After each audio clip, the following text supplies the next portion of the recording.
Olá pessoal, eu sou o professor Isidro Filho, de Matemática, da Escola Municipal Rosa da Fonseca, que fica na oitava CRE. Estamos aqui mais uma semana para falar do material do Carioca 2, da semana de 21 de setembro. Para isso, na página 9, traz uma matéria falando do Gabriel Barbosa. Gabriel Barbosa, ele é diagnosticado com o transtorno do espectro autista. Ou seja, ele tem algumas limitações, né? Ele tem lá as particularidades dele, mas mesmo assim, com dedicação, ele superou as dificuldades e atingiu o objetivo dele, que era fazer a Olimpíada de Matemática e ser medalhista. Ele conseguiu. Isso é bom para nós refletirmos, né, e pararmos para pensar em quando se deseja algo e se vai atrás desse algo, batalha por esse algo e persevera, é possível conseguir. Eu acredito em todos vocês. Vamos à luta?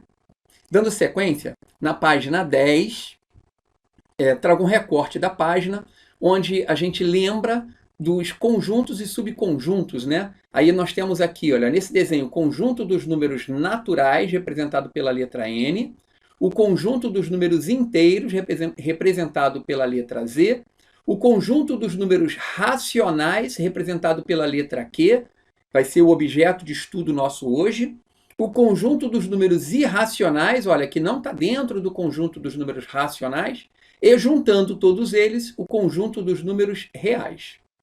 Tá bom? Observando que os números naturais está dentro dos números inteiros, que por sua vez está dentro dos números racionais. Tá? Que por fim, dentro dos números reais. Bom, os números racionais, eu coloquei aqui ao lado alguns exemplos. Os números inteiros, sejam eles negativos ou positivos, tá? O 9 e o 12. As frações, que é 7 terços menos 4 quintos, as inúmeras e infinitas frações, sejam elas positivas ou negativas. Eu coloquei aqui só dois exemplos. Os números decimais exatos porque ele termina em algum momento, olha, o 0,5, o menos 2,73, são decimais exatos. E os decimais não exatos, aqueles que não terminam nunca, tá? Que também são chamados de dízimas periódicas. Aí eu coloquei um único exemplo aqui, o 0,555. Observe a reticências no fim. Significa que esse número é infinito, por isso que não é exato, tá? É um decimal não exato. Prefiro falar dízima periódica, tá bom? Bom, dando sequência, na página 11, tem um recorte aqui acima para vocês, que diferencia bem uma dízima periódica simples de uma dízima periódica composta. O que seria uma dízima periódica simples? Primeiro, para lembrar que se é dízima, tem reticências, tem esses três pontinhos, tá? Então, dízima, ali os três pontinhos no quadrinho ao lado. Se ela é simples, após a vírgula, eu só tenho o número que repete, ó, no exemplo aqui dado por ele, 3, 3, 3, 3. Tudo bem? No segundo exemplo, olha, 26, 26, 26, depois da vírgula, só número que repete. Tudo bem aqui? Então, esse número que repete, a gente chama de período. E se depois da vírgula só tem o número que repete, essa dízima é periódica. Agora, se depois da vírgula, olhando o quadro ao lado, se depois da vírgula eu tenho um número que não repete, aqui no caso 3, e depois do número que repete, o 45, 45, esse número é chamado de dízima periódica composta. Então, no exemplo ao lado, após a vírgula, eu tenho 76 que não repete, tá? E o 21 que repete. Então, após a vírgula, eu tenho dois tipos de número. Um que não se repete e um que se repete infinitamente. Assim, é dízima periódica composta. Ainda, o número que se repete sempre será chamado de período, tanto na dízima periódica simples quanto na dízima periódica composta. O número que não se repete só tem na dízima periódica composta. É chamado de anteperíodo. Ok? Bom, vamos transformar essas dízimas periódicas simples ou compostas. Vamos transformá-las em fração. E sempre que a gente obtém uma fração como resultado, essa fração é chamada de fração geratriz. Estou sublinhando para vocês. Fração geratriz. É o resultado de uma dízima periódica simples ou composta. Então, vamos lá? Como eu faço? Qual é a regra?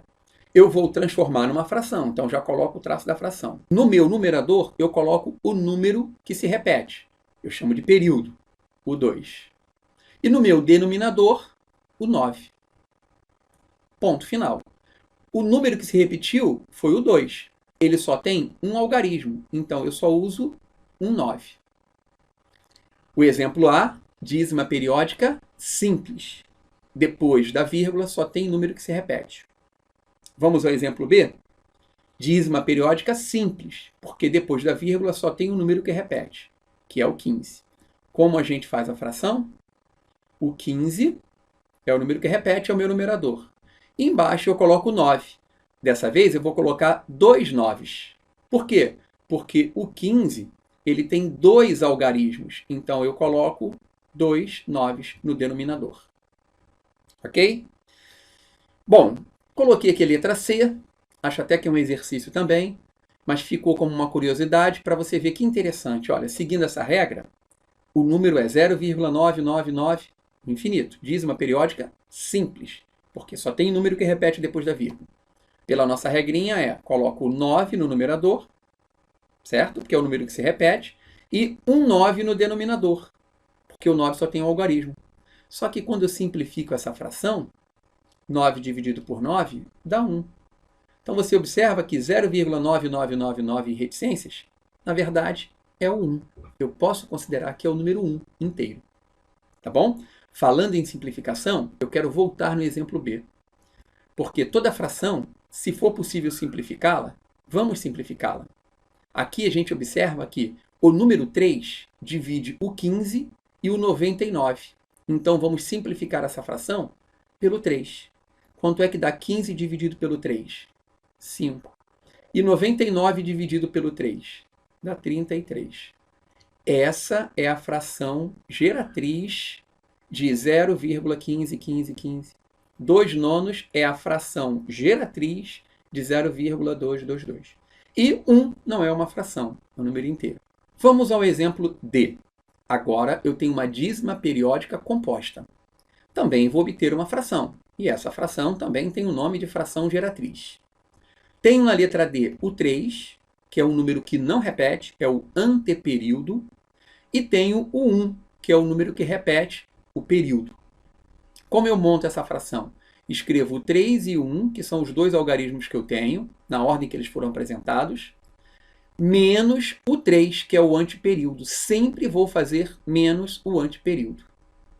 E embaixo, meu denominador, o 9, como na simples, e o 0, que é a novidade.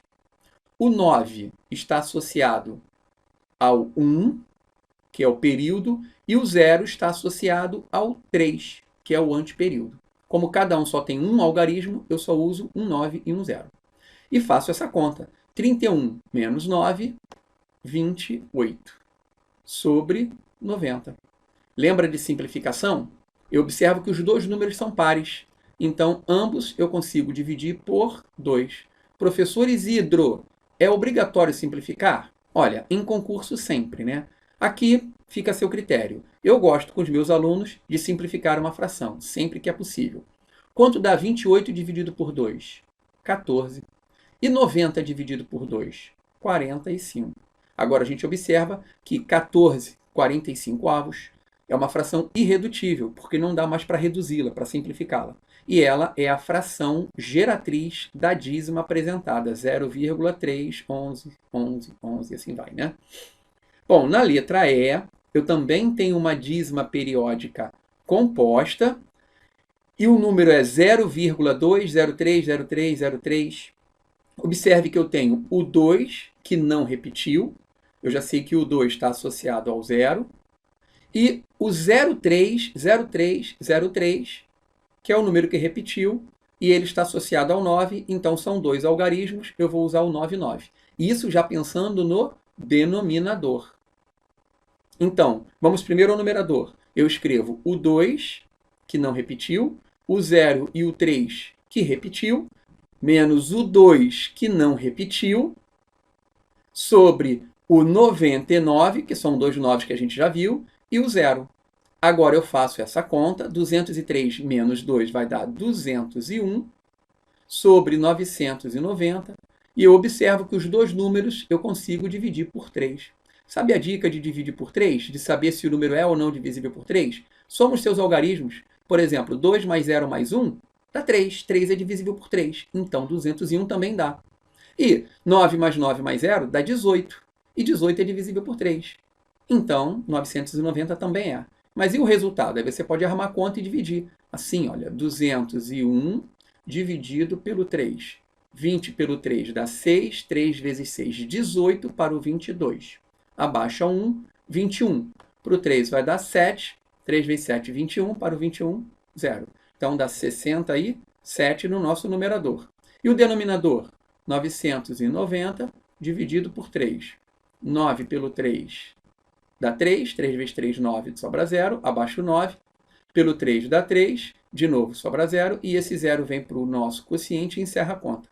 330. Observa que aqui já não é mais possível simplificar.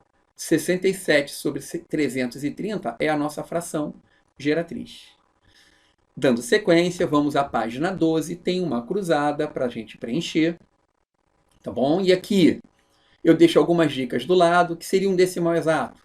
Como já disse, olha, eu estou reforçando nessa página, tá? É aquele número decimal que tem vírgula, né? Para ser decimal tem que ter vírgula. Exato porque não tem reticências. Você vai ver dentre as perguntas alguma coisa dessa forma, tá? A dízima periódica, ela pode ser simples, como já vimos, né? Tá aqui, olha, cadê o número que não repete? Só tem número que repete, então ela é simples. Tem 3 pontinhos, é uma dízima. A dízima periódica composta, olha, tem 3 pontinhos, é dízima. Tem o número que não repete. Como é que é o nome do número que não repete? Antiperíodo. E o número que repete, que é o 222, o período. Ainda, quando eu resolvo essa dízima periódica simples, eu achei 125 sobre 999, e ele possui quantos noves? 3 noves. Isso aqui é a fração geratriz, né? Olha, como dito aqui, ó, esse resultado é chamado de fração geratriz. O 125 sobre 999. E, por fim, a última dica. O número 0,3555, o 5 é chamado de período, é o número que repete, e o 3 de antiperíodo é o número que não repete. Tudo já dito e reforçado para vocês aqui. Espero que tenha sido útil. Desejo a todos uma boa semana de estudos e até a próxima aula.